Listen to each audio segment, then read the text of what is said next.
อลูกหนังวิเคราะห์บันเตะทีเด็ด3คู่ประจำวันพฤหัสที่14เดือน5ปี2026เรามาเริ่มกันคุยหนึ่งในศึกลาลิก้าสเปนแต่ในเวลา 00:00 ของคืนนี้การพบกันระหว่างวาเลนเซียอันดับ12มี42คะแนนจะเปิดบ้านต้อนรับการมาเยือนของลาโยบายเยกาโนอันดับ10มี43คะแนน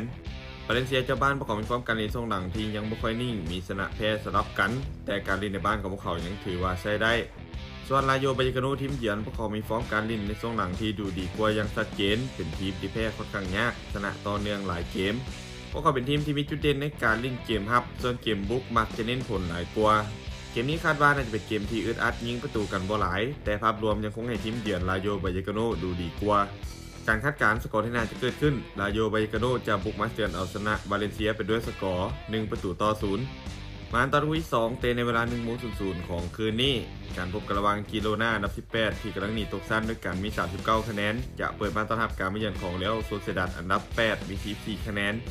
กิโลนาเจ้าบ้านประกอบมีฟอร์มการเล่นช่วงหลังที่ค่อนข้างแผ่วแพ้หลายเกมรับของทีมยังคงมีปัญหาส่วนเรอัลโซเซดัดทีมเยือนพวกเขาฟอร์มการเล่นช่วงหลังที่ถือว่าดูดีกว่าโดยเฉพาะเกมบุกที่มีค่าเฉลี่ยในการยิงประตูอยู่ที่ 1.5 ประตูต่อเกม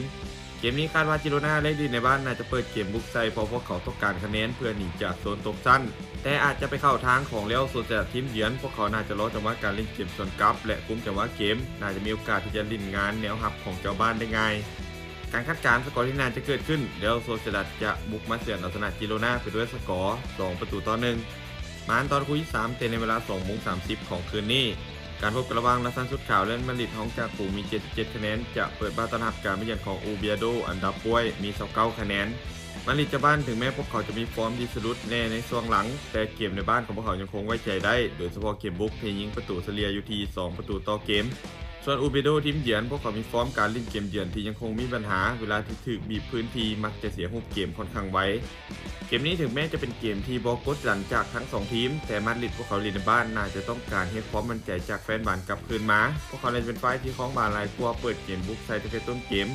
ถ้าหากพวกเขาสามารถยิงประตูแรกขึ้นนำได้ไว้เกมมีโอกาสที่จะไหลค่อนข้างสูงส่วนโอเบโดทีมเยือนพวกเขาน่าจะมาเล่นแบบตั้งรับลึกลดจังหวะการเล่นเกมส่วนกลับเป็นหลักแต่โอกาสที่จะต้านทานภายใน90นาทีได้นั้นอาจจะยากการคาดการณ์สกอร์ที่น่าจะเกิดขึ้นเรอัลมาดริดจะเปิดบ้านเอาชนะโอเบโดไปด้วยสกอร์3-0สุดท้ายนี้ถ้าคนสนใจแนวทางดีๆแบบนี้อย่าลืมกดไลค์กดแชร์ออกไปเพื่อเป็นแนวทางเพิ่มเติมและไปสนใจอยากลงทุนสามารถกดลิงก์ผ่านหน้าช่องได้เลยเด้อ